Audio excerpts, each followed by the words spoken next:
matters that we need to discuss? No. Not from the defense, Your Honor. Very good. Commonwealth, if you could please call your first witness. I'm gonna call Officer Buford to the stand. Thank you. And Officer Buford, you know the drill. If you could please get your items seated, and then we will swear you in before we get started. If you'll raise your right hand. Do you swear that the testimony that you're about to give is the truth, the whole truth, and nothing but the truth, so help you God? I do. Very good, sir. You may be seated, and could you please begin to answer the questions from Mr. Higgins with the Commonwealth? Good, sir. Please state your name for the record. My name is Officer Clarence Cooper Jr. And how are you still employed? I'm employed with the Louisville Metro Police Department and I'm currently assigned with the traffic unit. Thank you. We call your attention to August 28th of 2020 at approximately 2:27 p.m. Can you tell me what happened on that date at that time? Yes, sir. The Louisville Metro Police Department received calls from 911 on an injury accident involving multiple cars on I-65 South at the 134 mile marker. When officers arrived, there were multiple vehicles involved with cars with severe damages to like 7 cars. There was one deceased victim on the scene inside of a vehicle, and there was multiple witnesses there on the scene. Were you the first to arrive, or were there other officers there first? There were other officers that responded that arrived before I did. Okay. And then when you arrived on the scene, what did you see? Again, multi vehicles involved in the crash. Like I said, there was one fatality. The victim was still there on the scene, and just multiple witnesses. Okay. And they said there was one fatality. Were there other people in the other cars? Yep, there were 2 other injuries that were involved. They got transported to the hospital with non-life-threatening injuries. Okay. Did you stay on the scene? Did you go to the hospital? Where did you go next? I stayed on the scene for a while, and then shortly after that, I responded to the hospital to talk with the defendant. Okay. Did any other officers talk with the defendant first? Yes, sir. We had other officers that was at the hospital that talked with Mr. Catalina at University Hospital, Officer Basler. Okay. Did Officer Basler make any statements to you about what the defendant said? Yeah, he stated that the defendant advised that he was in an accident. He advised that he was high on methamphetamine. He made statements that he was trying to go as fast as the truck would go, and that he was really messed up on there. Okay. You said that the defendant said he was trying to go as fast as he could. Did you retrieve the, I don't know what it's called, the black box in the car? Yep. Obtained a search warrant to do a download on the event data recorder. It indicated that the vehicle was traveling 105 miles an hour, just about 5 seconds prior to impact. Okay. And did you also speak to the defendant? I did, yes. And did he make any statements to you? Yes, he pretty much said the same thing. He repeated himself again about the methamphetamine and that he was going as fast as he could go. Okay.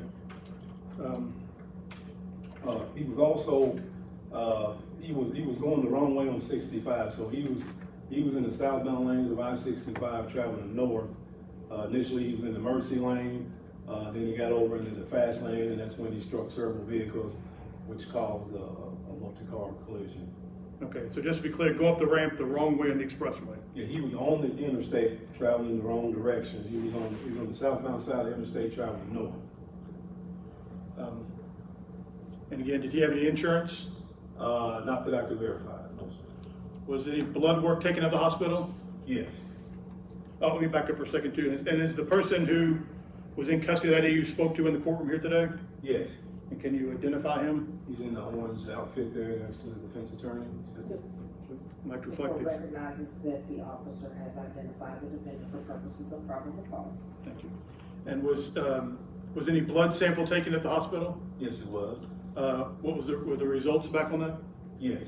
What did they determine? Also obtained a search warrant for a toxicology report on the blood draw from University Hospital, and it indicated that he was on amphetamine at the time he had that in his system. Okay. So the defendant had amphetamines in his blood work? Yes.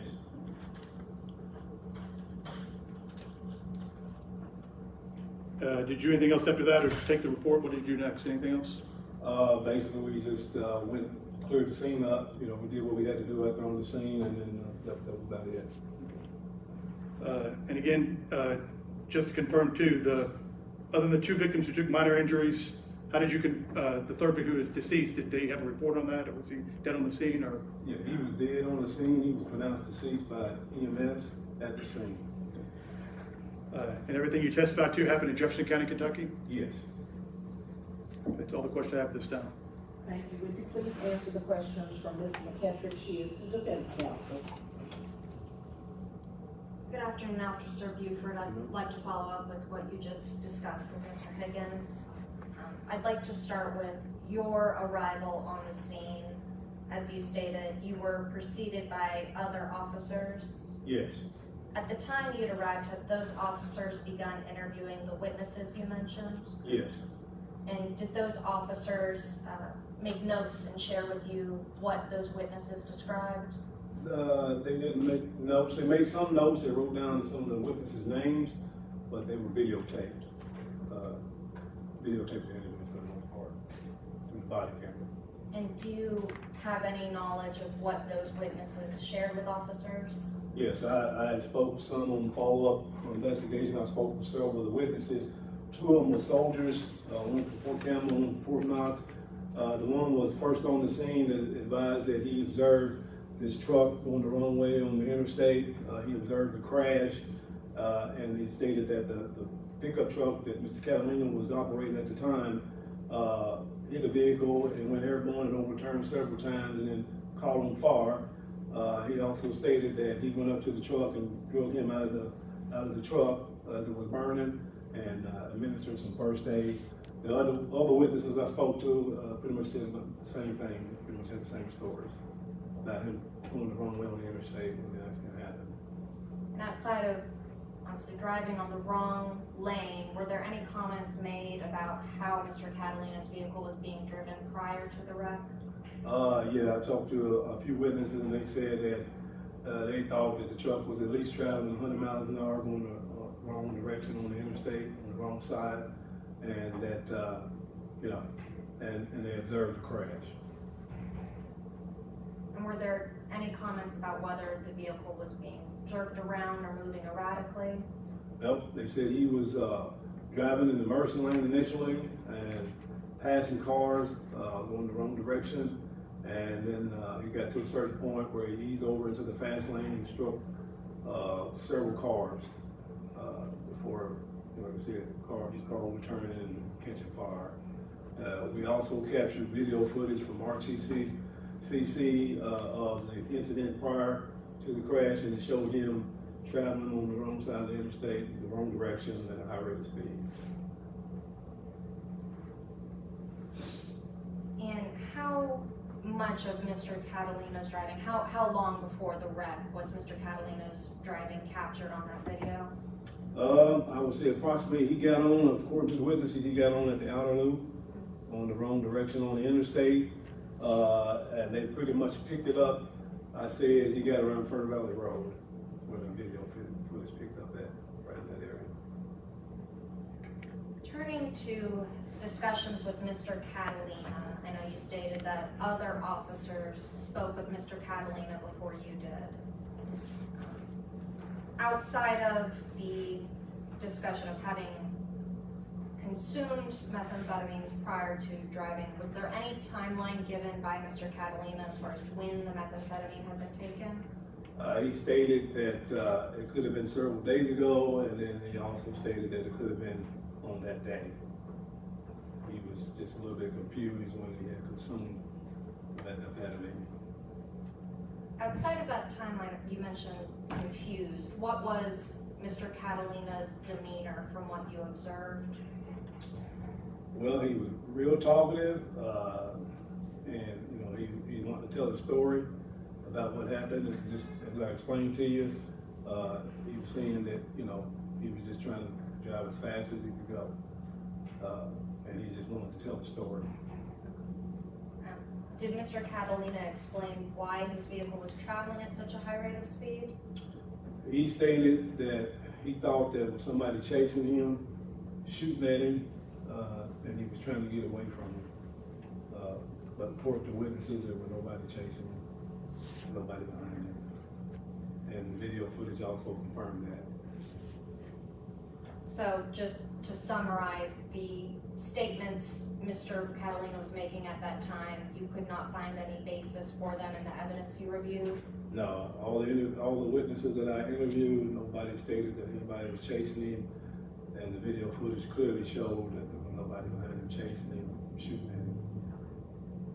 And I know you addressed briefly insurance and that you were not able to verify that Mr. Catalina had insurance at the time of this wreck. That's correct. What work has been done so far to verify whether that insurance existed? Well, there's no way I can verify it. I asked him at the hospital, he stated that he had shelter insurance, but I had no way to verify it, and I've never seen any documentation up until this point that he does have insurance, or he did have insurance at the time of the collision. And I know it was stated already, but what condition was Mr. Catalina's vehicle in when you arrived on the scene? It was totally destroyed. I mean, it caught fire, but it had severe damage to the front of it from the impact with the multi-cars, so very severely damaged. I'd just like to touch last on that blood work. You stated that the blood work has come back and the results indicate amphetamines were in Mr. Catalina's system at the time of this wreck. Well, that was the blood that was taken during treatment at the hospital, and it came back positive for amphetamine. The blood work that was sent off to the Kentucky State Lab is not returned yet. I have not got the results back on that yet. So is there at this time any documentation or results to show when the amphetamines in Mr. Catalina's system had been consumed? No, other than his statements about what he said. No further questions at this time, Your Honor. Thank you, ma'am. Maybe redirect Mr. Higgins. No. Thank you.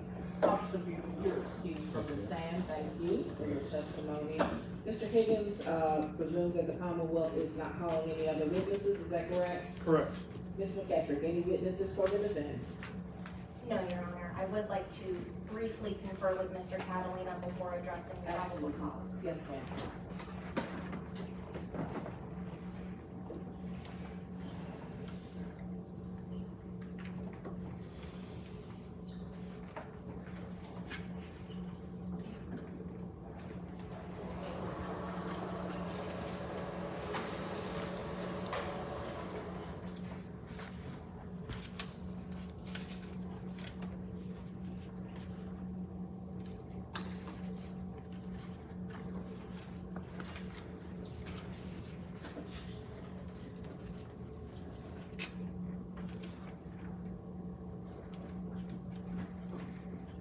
Thank you, Your Honor. When the court is ready, I would like to make arguments on Mr. Catalina's behalf.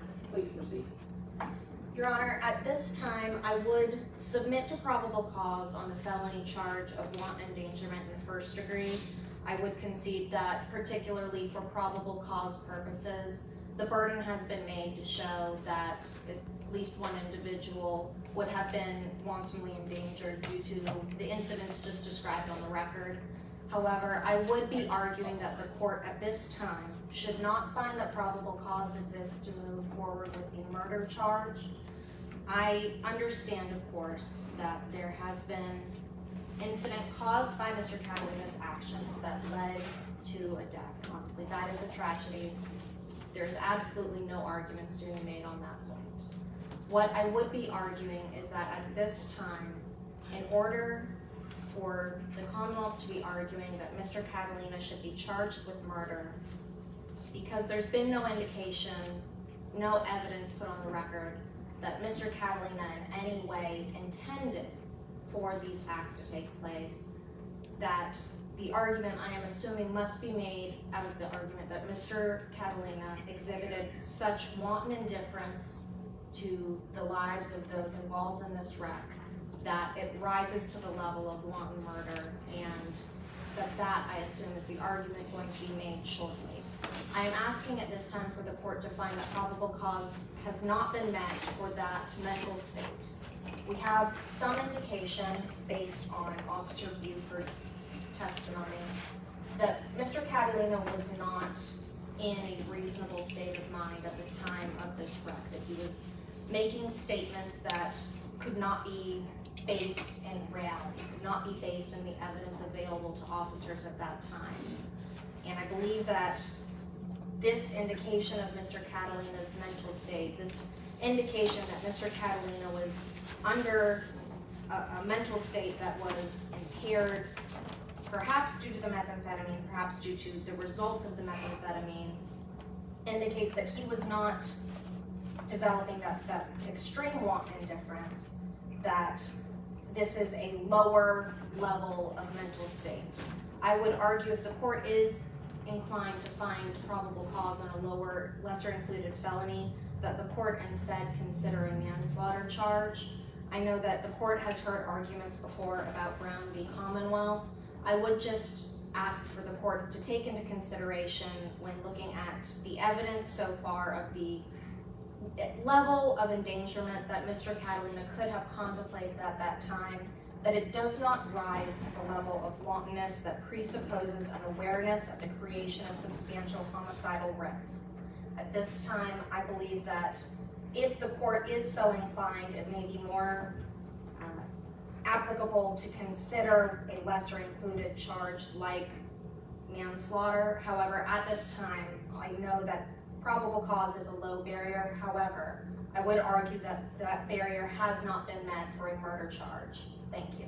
Thank you, Ms. McKendrick. Mr. Higgins. I'd like to state that I believe, based on the evidence we've heard today, that the Commonwealth has met their burden of probable cause for all the charges, including murder, assault, DUI, no insurance, and wanton endangerment. As the defendant has stated, they've already stipulated the fact that it does at least meet the requirements of wanton endangerment. Not only was it the behavior wanton, I believe it was even beyond wanton behavior. It was a gross and extreme indifference to the value of human life.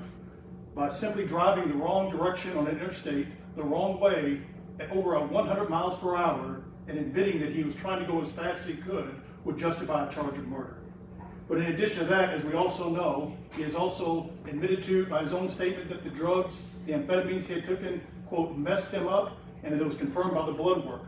That even aggravates the situation even more. And by that, I think this has been a gross and extreme indifference to the value of human life. And the probable cause for murder and the other charges is applicable. Thank you. Thank you, Mr. Higgins. Having heard both arguments, the court agrees with the Commonwealth that this is absolutely wanton endangerment that resulted in the death of an individual, and you have two other people who were injured. Murder is the appropriate charge at this state. We've got the assault 4, the DUI with an aggravator, failure to have insurance, and the wanton endangerment in the first. All of those charges, probable cause is found based upon officer's testimony, and the charges will be sent to the grand jury week of 10/3. Is there further discussion? Yes. Judge, now that probable cause has been found, we'd ask you to increase the bond in this case. All right, let's take a look at what the bond is now.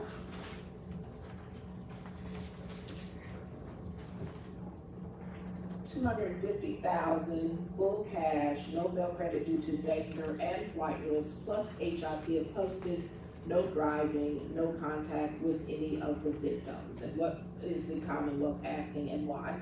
Based on the egregious nature and the fact at the time we didn't have the blood results at the time, based on the egregious nature of this offense and the results, we would ask for $1 million bond as being more appropriate. Thank you, Mr. Higgins. Ms. McKendrick. Yes, Your Honor. I would argue against increasing Mr. Catalina's bond at this time. I do understand that Mr. Catalina, not being a resident of Jefferson County, can be weighed against him when it comes to the factors the court is looking at when calculating his bond. So I would concede that point. However, Mr. Catalina does not have, my review records, any criminal history. Mr. Catalina, certainly with the conditions the court has already set, limiting any ability to drive if any such bond were to be posted. I do not believe Mr. Catalina would pose a risk to the community, would pose a danger to the community. Certainly, as the court knows, the Public Defender's Office has been appointed to represent Mr. Catalina. I think even a $250,000 bond is significantly higher than any amount Mr. Catalina is financially able to post.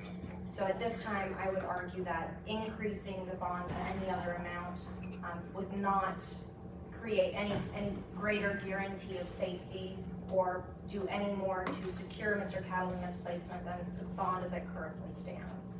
Thank you, ma'am. And Mr. Higgins, I was trying to figure out why flight risk, and then I looked and I noticed that he has a Tennessee operator's license, so I imagine that's why we have flight risk. Were you able to obtain an NCIC in light of the fact that he is not from here, because I did not find any record at all in the file to refer to? Not at this time, we do not have that. Okay, all right. In light of the fact that I don't know if he has an additional record, I don't have any proof thereof. I think $1 million would, if there was any evidence that he had any history at all of this, I do agree that he is a flight risk in light of the fact that he resides in Tennessee. I do agree that this is one of the most egregious crimes that I have had the opportunity to review, and I think that $500,000 would be more appropriate. So the new bond will be $500,000 full cash, no bill credit due to danger and flight risk, plus HIP if posted, absolutely no driving if he is able to post, and again, no contact with any of the victims or the victims' families. Thank you. That is the order of the court. Thank you.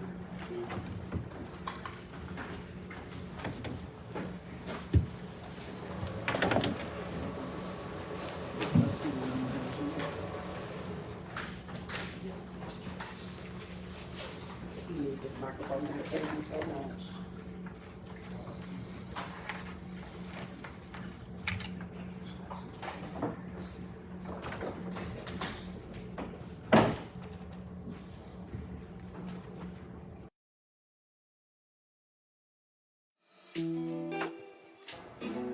Good morning and welcome to Brew and Sip, where you get your drip.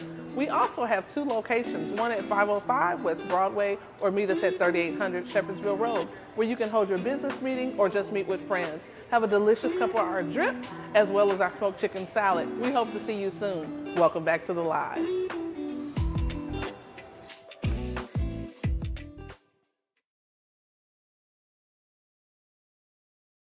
Don't forget what we did today. Today is history. Don't just go home and say, hey, let me post it. Live it.